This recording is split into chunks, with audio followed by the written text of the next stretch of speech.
a carta aos Hebreus, ela é o único livro do Novo Testamento que nós não temos clareza da autoria.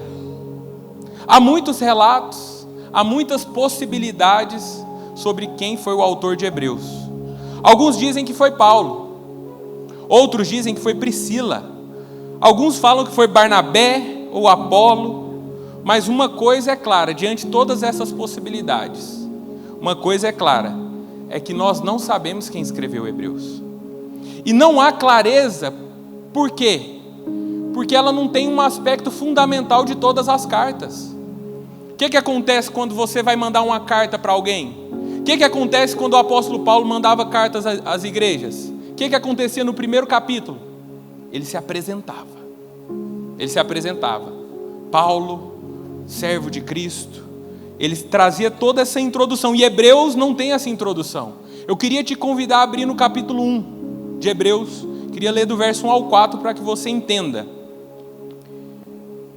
como que começa a carta aos Hebreus. Hebreus capítulo 1, verso 1, fala o seguinte: antigamente, Deus falou muitas vezes e de muitas maneiras aos pais, pelos profetas. Mas nesses últimos dias nos falou pelo Filho, a quem constituiu o herdeiro de todas as coisas, e pelo qual também fez o universo. O Filho que é o resplendor da glória de Deus, e a expressão exata do seu ser, sustentando todas as coisas, pela sua palavra poderosa. Depois de ter feito a purificação dos pecados, assentou-se à direita da majestade, nas alturas, tendo se tornado tão superior aos anjos, quanto herdou mais excelente nome do que eles. Irmãos, Hebreus não tem introdução. O foco da carta de Hebreus é mostrar a supremacia de Cristo. O foco da carta aos Hebreus não é tirar o foco do homem e direcionar para o alto. Então nós temos que entender e perceber por que eu trouxe essa carta. Porque uma coisa é fato. Se nós entendermos, por que eu trouxe essa mensagem nesse momento?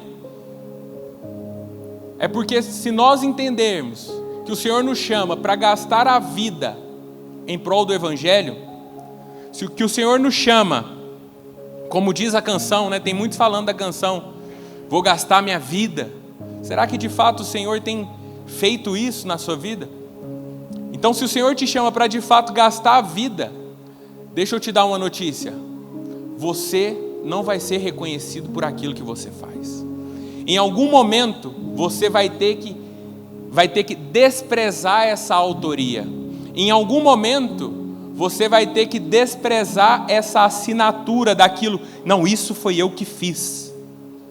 Mas eu não sei vocês, mas eu particularmente fico às vezes muito indignado quando eu faço algo e outra pessoa leva o crédito pelo que eu fiz. Quantos aqui se sentem assim? Ninguém, né? Ninguém. Todo mundo acha bom.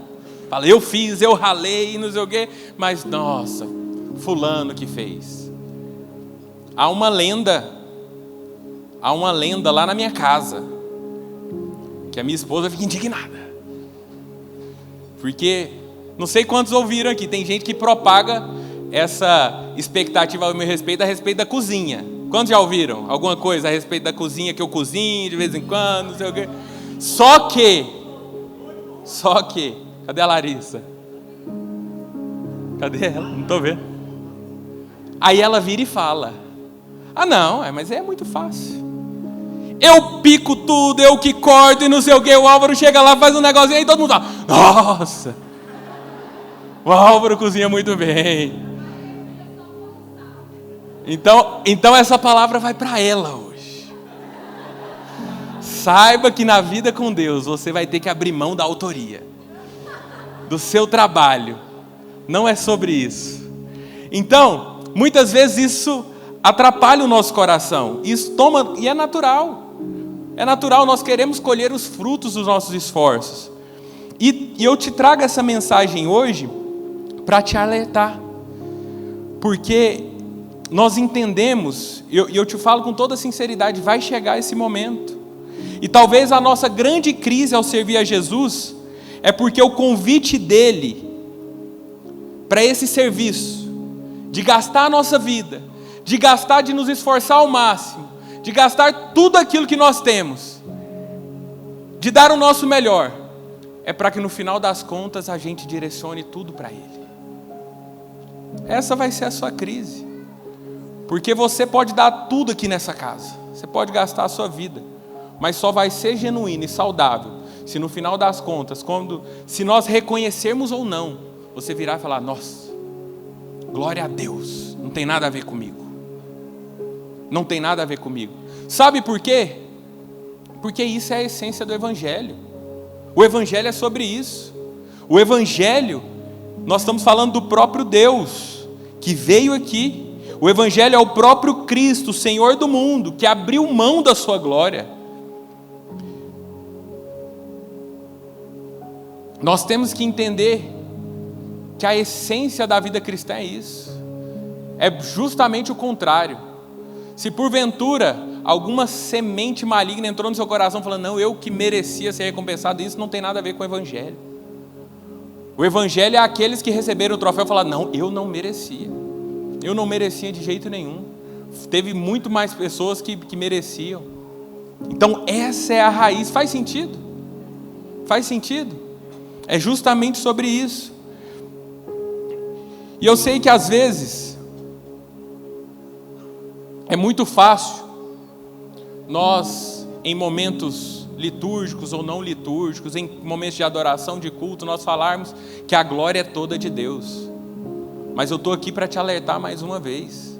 Você vai mostrar que a glória é de Deus quando você se sentir injustiçado por algo que você fez ou deixou de fazer, ou por algo que você fez e fulano não fez e recebeu no seu lugar. Deixa eu te falar, o Evangelho, a palavra de Deus é permeada pela graça, é permeada pelo não merecimento. E muitas vezes nós temos uma falsa ilusão que ao falar de graça, nós estamos anulando o esforço. Mas a palavra de Deus nunca separou graça de esforço. Graça, presta atenção aqui no que eu vou falar agora. Graça não tem nada a ver com você não se esforçar por aquilo que Deus te direciona a obedecer. Graça tem a ver com que você não procurar o mérito daquilo que você fez. Vocês entendem a diferença? O esforço é graça de Deus, é Deus que te dá a vida, é Deus que te dá a vontade de fazer, é Deus que te dá a capacidade de fazer, mas a graça de Deus só é evidente na sua vida quando você entende que esse esforço não veio de você. A graça não te tira o esforço, ela tira o mérito, ela tira o reconhecimento. Então o Senhor nos trouxe hoje aqui para que nós enxergássemos esse contexto que muitas vezes nós podemos esquecer. Nós podemos esquecer nós podemos nos embriagar com isso tudo, com a festa bonita, com momentos de reconhecimento. Irmãos, e eu falo isso não é porque nós não queremos reconhecer, nós não queremos valorizar. Se nós não quiséssemos valorizar, nós não estávamos fazendo esse evento. Você vê que é contrastante, mas o que eu estou te falando aqui é te preparando para aquilo que pode acontecer, porque isso é a raiz do Evangelho. Dentro da sua vida cristã você vai viver momentos como esse. E por que muitos não terminam tão bem a vida cristã? Porque muitos pastores às vezes começam muito bem e não terminam bem, porque em algum momento eles falaram: não, eu merecia mais, eu merecia algo a mais, eu não estou sendo recompensado da forma com que eu deveria. Então hoje eu quero trazer essa mensagem como alerta, para que você esteja sensível quando qualquer senso de justiça própria aflorar no seu coração em momentos que vocês estiverem servindo. Irmãos, eu falo como uma pessoa que põe a mão na massa nessa casa, eu falo como uma pessoa que representa as áreas executivas nessa casa. Irmãos, deixa eu te falar algo, é muito fácil, isso vai até um conselho para todos, irmãos, quando nós estivermos organizando algo como igreja, se prontifiquem a ajudar, se prontifiquem. É muito ruim a gente ver sempre as mesmas pessoas.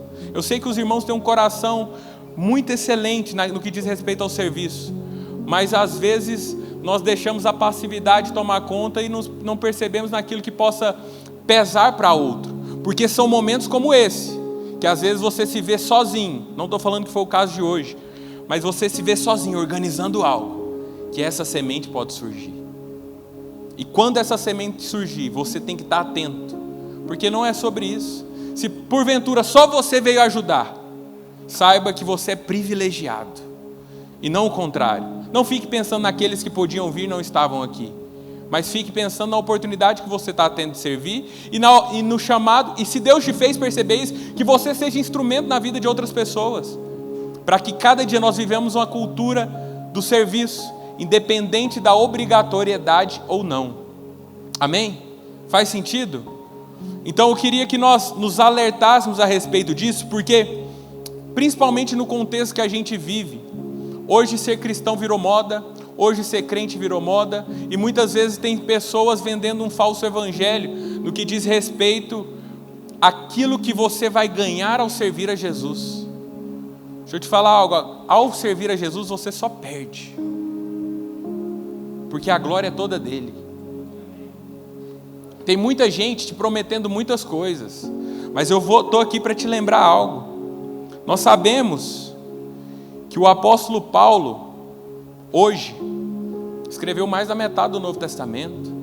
O apóstolo Paulo, no que diz respeito à doutrina daquilo que a gente vive, ele foi responsável por escrever praticamente tudo. Hoje ele é amplamente reconhecido, mas na sua vida cristã, no seu contexto cristão, o apóstolo Paulo, no final das contas, ele morreu sozinho. Não sei se vocês lembram, sozinho não, Lucas estava com ele. 2 Timóteo, no capítulo 4, ele ilustra, no verso 16, ele fala: todos me abandonaram. Todos. Todos. Então, não ache que você merece ser reconhecido, não ache. Se o apóstolo Paulo, olha de quem que nós estamos falando, todos o abandonaram. Então, se porventura um dia todos te abandonarem, agradeça a Deus, porque você está quase no mesmo nível de Paulo. É isso que o Evangelho nos promete. E se porventura nós temos a oportunidade de viver uma comunidade saudável, com irmãos que se preocupam com os outros, que amam estar juntos, louve a Deus mais ainda. Por isso que é importante nós nos lembrarmos disso, para que nós valorizemos mais ainda momentos como esse. Mais ainda momentos como esse. Paulo, ele termina os seus dias esquecido. 2 Timóteo, nós vemos que ninguém foi estar com ele. E eu encerro falando que eu não sei o que você está buscando, eu não sei qual que é a sua expectativa, eu não sei por que você faz o que você faz nessa casa, mas eu estou aqui para te alertar hoje. Tome cuidado, porque você pode estar apenas buscando construir uma linda obra para assinar o seu nome, e não assinar o nome de Deus. E o mais impactante, por que eu quis trazer a carta aos Hebreus, para nós ilustrarmos hoje? Porque nós não sabemos quem escreveu, mas nós sabemos a riqueza dessa carta, nós sabemos a profundidade dessa carta. E eu não sei vocês, mas se eu escrevo um livro ou uma carta do nível da carta aos Hebreus, eu não abriria mão de pôr minha assinatura. Eu não abriria mão de pôr minha assinatura. Então, o que nos leva até a pensar, será que o autor de Hebreus não fez isso de maneira proposital? Porque deixa eu te falar algo, quando a luz de Cristo brilha, as outras todas se ofuscam. Quando o sol da justiça brilha, não tem estrela nenhuma no céu. Será que não é por isso que nós não vemos, de fato, quem é o autor de Hebreus? Porque ele queria enfatizar o quê? A supremacia de Cristo. Então, o meu convite para você hoje é o convite do Evangelho. Que você sirva todos os dias para dar glória a Deus. Que você gaste todos os seus dias para no final as pessoas esquecerem que você estava lá. Por quê? Porque não é o que lembrarão de você, mas é o que pensarão de Cristo através de você. Amém?